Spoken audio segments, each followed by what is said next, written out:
સમગ્ર દેશ સાથે પાટણ જિલ્લામાં પણ આજે 80મા સ્વાતંત્ર્ય પર્વની દેશભક્તિ, રાષ્ટ્રગૌરવ અને ઉત્સાહભેર ઉજવણી કરવામાં આવી હતી. શંખેશ્વરની પાવન ધરતી પર જિલ્લા કક્ષાના સ્વાતંત્ર્ય પર્વની ભવ્ય ઉજવણી કરવામાં આવી હતી. ખાદી અને કુટીર ઉદ્યોગ વિભાગના રાજ્ય કક્ષાના મંત્રીશ્રી તથા પાટણ જિલ્લા પ્રભારી મંત્રીશ્રી સ્વરૂપજી ઠાકોર અધ્યક્ષતામાં યોજાયેલી જિલ્લા કક્ષાના કાર્યક્રમમાં મંત્રીએ રાષ્ટ્રધ્વજ ફરકાવી તિરંગાને સલામી આપી હતી. રોજગાર, ખેડૂતો માટે આધુનિક કૃષિ, પ્રકૃતિ ખેતી માટે પ્રોત્સાહન, રસ્તા અને મકાન મજબૂત, ઇન્ફ્રાસ્ટ્રક્ચર અને સરકારી સેવાઓમાં ડિજિટલ પારદર્શિતા, આ તમામ પ્રયાસોને એક જ હેતુ છે: વિકસિત પાટણ, સમૃદ્ધ પાટણ.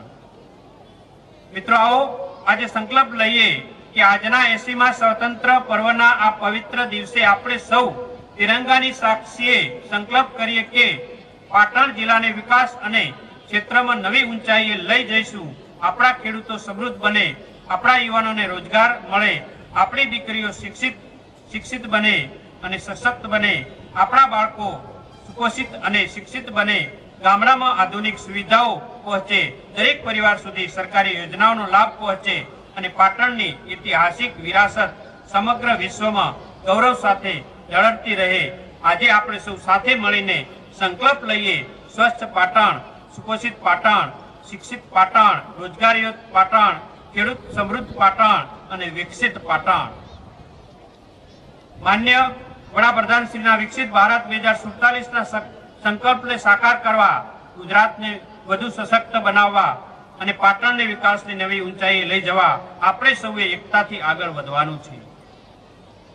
મારા વહાલા ભાઈઓ અને બહેનો, આઝાદીના 80મા વર્ષ આપણને એક વાત શીખવે છે: દેશ આપણો છે, વિકાસ આપણો છે અને જવાબદારી પણ આપણી જ છે. આપણે દેશ માટે જીવવાનું છે, સમાજ માટે કામ કરવાનું છે, આવનારી પેઢી માટે વિકસિત ગુજરાત બનાવવાનું છે અને પાટણને એવું પાટણ બનાવવું છે કે જેના વિકાસની ગાથા સમગ્ર ગુજરાત માટે પ્રેરણારૂપ બને. ચાલો આજે આ પવિત્ર શંખેશ્વરની ધરતી પરથી એક સંકલ્પ લઈએ: વિકાસને ગતિ આપીશું, વિરાસતને સાચવીશું, યુવાનોને તક આપીશું, ખેડૂતોને સશક્ત બનાવીશું, દીકરીઓને શિક્ષિત કરીશું, નબળા અને જરૂરિયાતમંદને સહારો આપીશું અને પાટણને વિકાસની નવી ઊંચાઈએ લઈ જઈશું. આપણે સૌ સાથે મળીને વિકસિત ભારત, વિકસિત ગુજરાત અને વિકસિત પાટણનું સપનું સાકાર કરીશું. ભારત માતા કી જય. વંદે માતરમ. જય હિન્દ. જય જય ગરવી ગુજરાત.